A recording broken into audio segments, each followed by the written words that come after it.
Oh,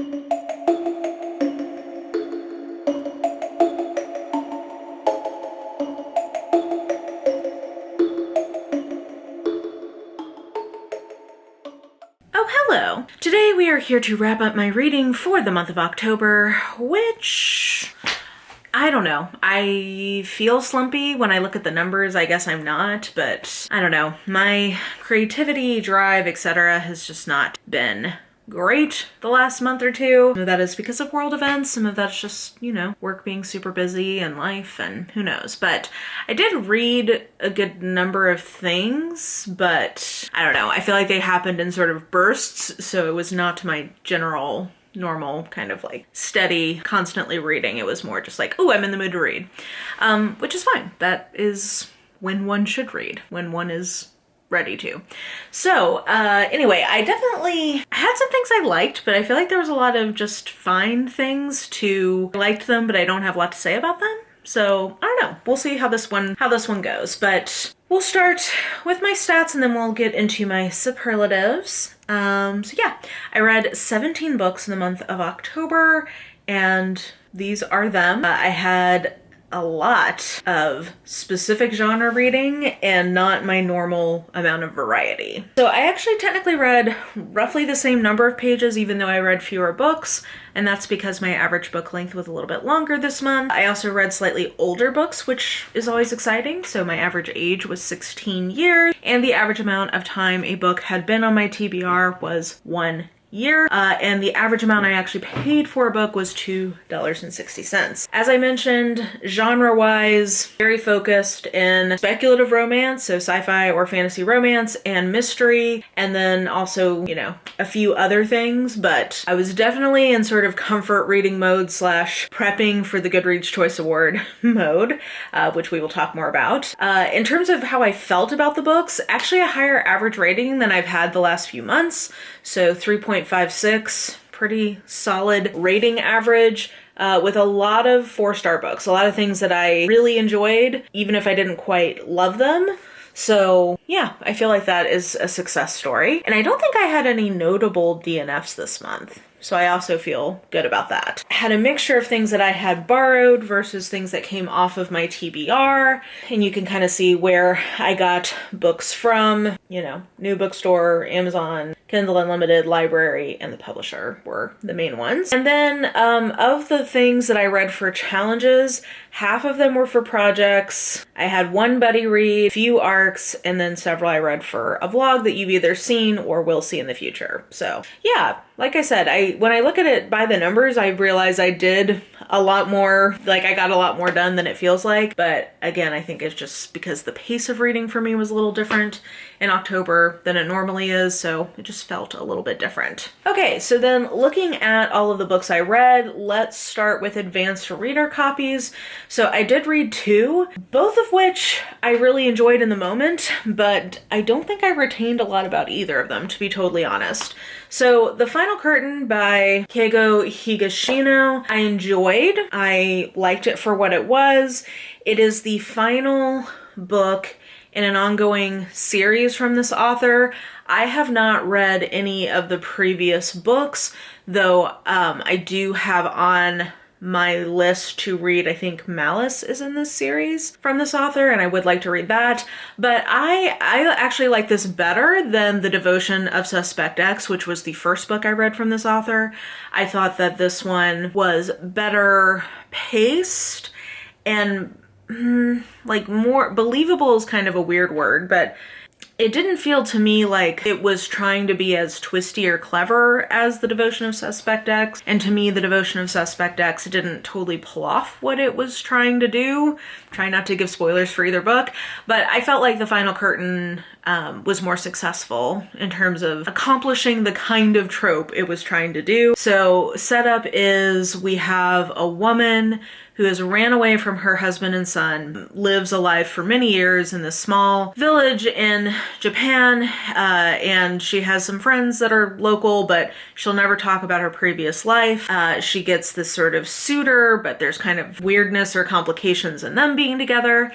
And finally she dies, but is it by natural causes or not? And it turns out that her long lost son is the detective who's the main character in this running series. So that's the setup. I felt like it was good, well executed, enjoyable. Comes out in December. Would recommend. And like I said, I don't think you have to read the prior books because I did not, and I was fine. So, and then the other one was There Should Have Been 8 by Nalini Singh.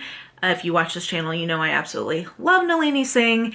And I think this one, I have mixed feelings about it because it's a trope I really enjoy.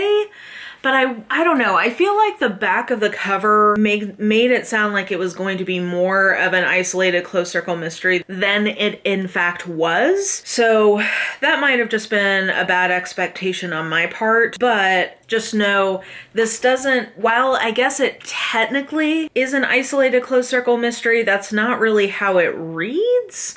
It reads more like Secrets from the Past and like Spooky Scary House, so which are both tropes that I really enjoy. So this was an effective trope set, but it just didn't read like my all-time favorite trope, even if it technically was one. And I did enjoy the progression of the story. So it's all these friends getting together at this estate of one of the friends, and that person who it's their family's estate had a sister who died.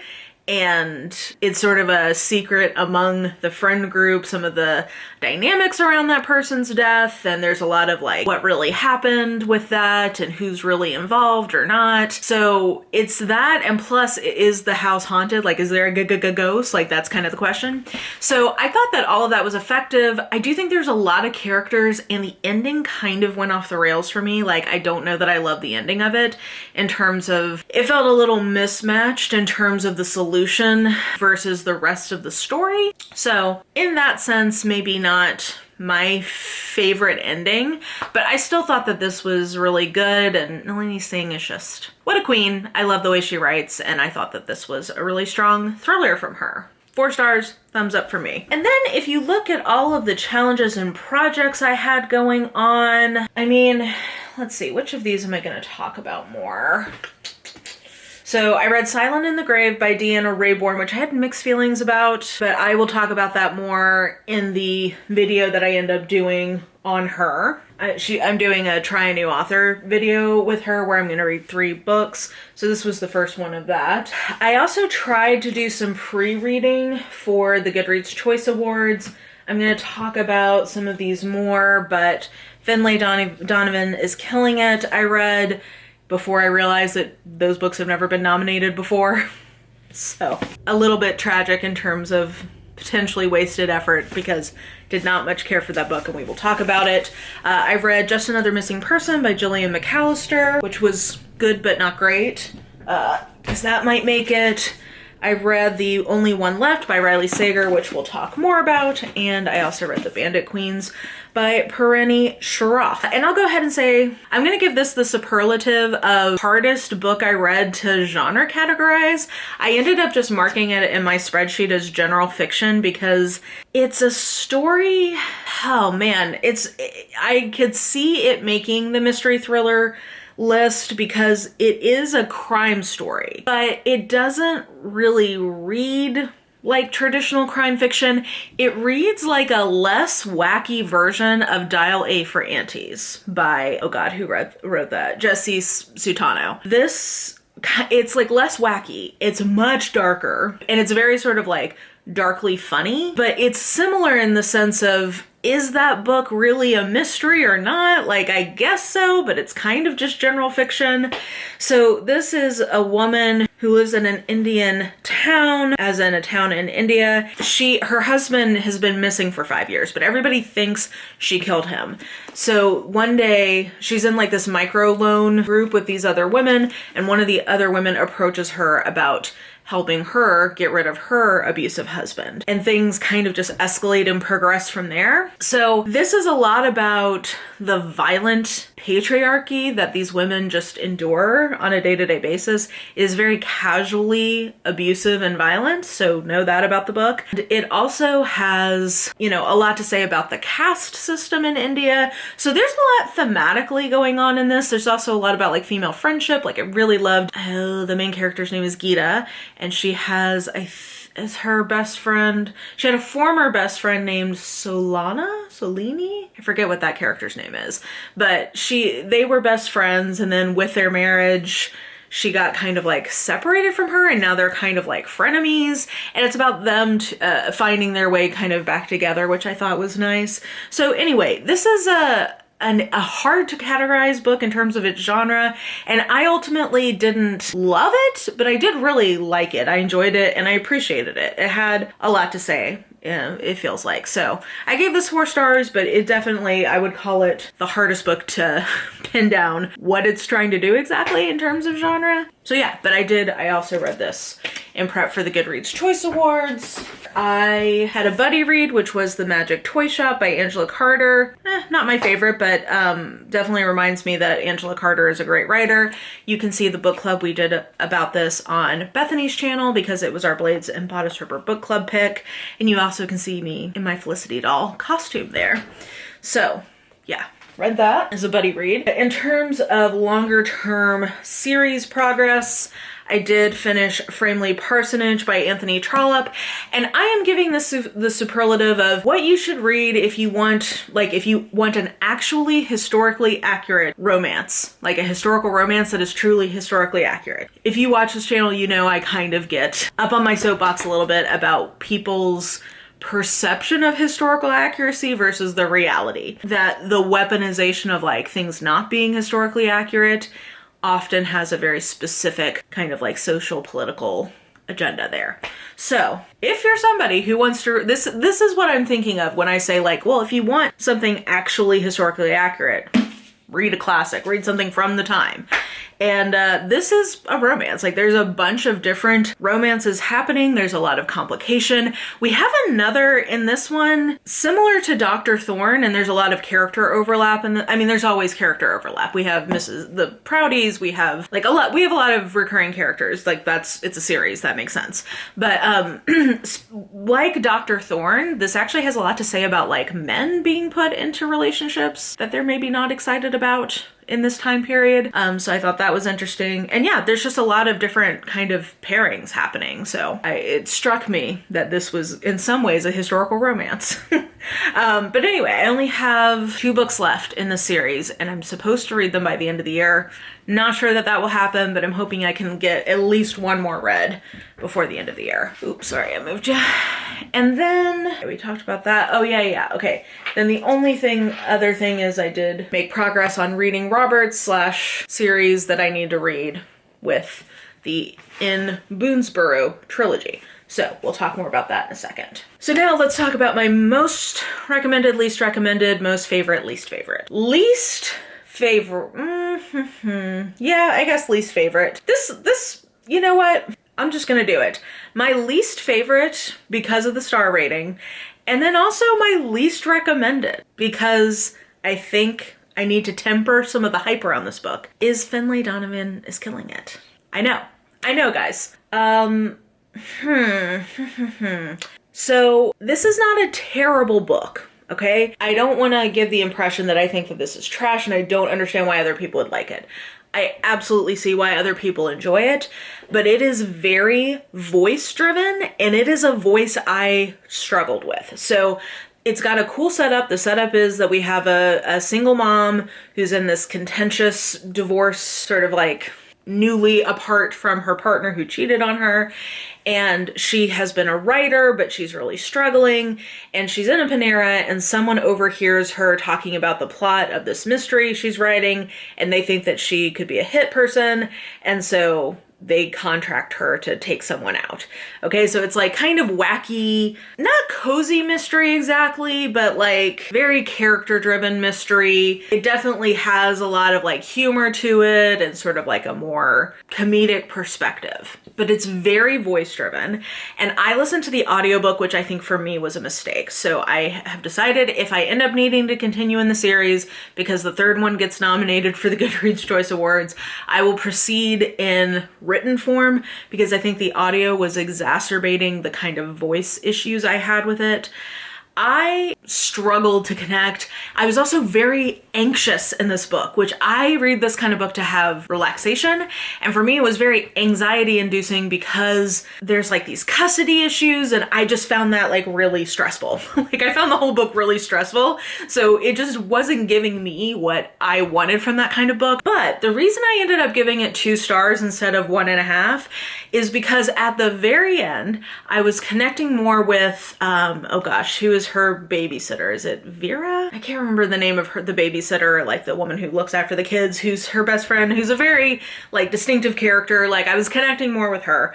And then the way the book ends and like how it's clearly going to go into the next book, I really liked. I really, really like the ending of this. And I suspect that I might like the next book a lot better than this one. So all that to say, at least this particular book was the least favorite for me. And I'm going to say it's least recommended just because I want to have like a counter voice to all the people who love this book. And this book has been so loved on BookTube. So I don't want to like yuck anyone's yum. It just wasn't for me. And I want to let you know that this might not be as universally great a choice as I have been led to believe. So that's the only reason I'm putting it as a least recommended, is just as like a counterweight. I think my review was please don't hate me because I was like, I'm so sorry guys, I didn't love this. Okay, and then we get into most recommended and most favorite. Most recommended, I'm gonna go with The Only One Left by Riley Sager. I have never loved a Riley Sager book. I don't think I've ever given a book from him more than 4 stars, and I do give this 4 stars. I think it's a good version of what it is. He's a little hit or miss for me, and I think what I've learned is I should only read books from him that have tropes that I like. And this has tropes that I like, and I can see why this is one that is being much better received than his last few, because I think that this is pretty fun. So like, if you're into a secrets from the past / maybe a haunted house or like a weird house or an isolated house, like verging into horror, I think that you'll like this. I think it's pretty entertaining. It's not like the best version of this book I can possibly imagine, but I get why this is really popular. I get why people are enjoying this. And I think as just sort of a generic, if I didn't know anything about your reading taste, but you wanted a mystery thriller recommendation from me for this year, this might be one of the ones I would point somebody to of like, this was a fun one. We have a main character who is a nurse going to take care of sort of this Lizzie Borden-esque character who is very infamous in their community and is believed to have killed her whole family and gotten away with it. But she's super rich and she lives in this house up on this cliff. And our main character is a nurse who is sort of like disgraced for reasons that we get into in the book, and she like needs the job, so she takes it, even though she might be caring for a killer. I actually really liked the ultimate ending of this. I did think it was too long. Like I thought the pacing was a little off, and it does get over the top. So if you don't want it to be over the top, this might not be for you. It's not like grounded in realism, but I don't want that in a mystery thriller. Like I like it to be a little more goofy or campy or fun. Like I'm into that as sort of a tone. And there's definitely some sort of like over the top elements here. But I think that this is one of the best. I'd say I liked Home Before Dark or Home After Dark, whatever that other haunted house one he did was. I like that one better than this. But this is probably my second favorite from him that I've read. And while I don't think it's amazing, I wouldn't be like mad if this ended up winning Goodreads mystery thriller this year. Because I think it's like a solid book from a very well enjoyed author. So yeah, not an all-time favorite, but I think this is fun, really solid, and like very recommendable. Easy to recommend to people because I think it has broad appeal. My favorite, and I just realized that I think last month, my favorite thing was from Nora Roberts. So yeah, Nora just keeps me happy. I'm gonna say the whole In Boonesboro trilogy together is my favorite because I read these back to back to back, and you will be seeing them in a vlog, so you'll get more context as to why it was so fun. The context in which I read these made them even better, but this just so cozy and comfy, and what I like from a contemporary Nora Roberts. It's got the real and found family elements, it's got the competency porn, there's a renovation, there is a paranormal element, which wasn't my favorite, but it was not so much that it ruined the book for me. I will say that I think you should not read these second two as standalones, because they really are banking on you understanding the character development from prior books. So don't read these as standalones. And I gave each of these individually 4 stars. Together, I would give them 4.5 though, because this is one of my favorite reading experiences of the year. I just thought this was great. And there's a lot worse places you could start with Nora Roberts. So this was my most favorite. Sometimes we just need something cozy. Am I right? But yeah, with that, I think that does it for me. Let me know what you thought about any of the books I talked about. Let me know how your October reading went. If you're slumpy a little bit like me or just in a weird headspace, let me know. And yeah, I think that will do it for this reading wrap up. So, if you enjoyed this video, please like, subscribe, follow me on the social medias if you are so inclined. I have all that information listed in the description box below, and I think that will do it. I hope you're having an absolutely lovely day today, and I will just talk to you soon. Bye!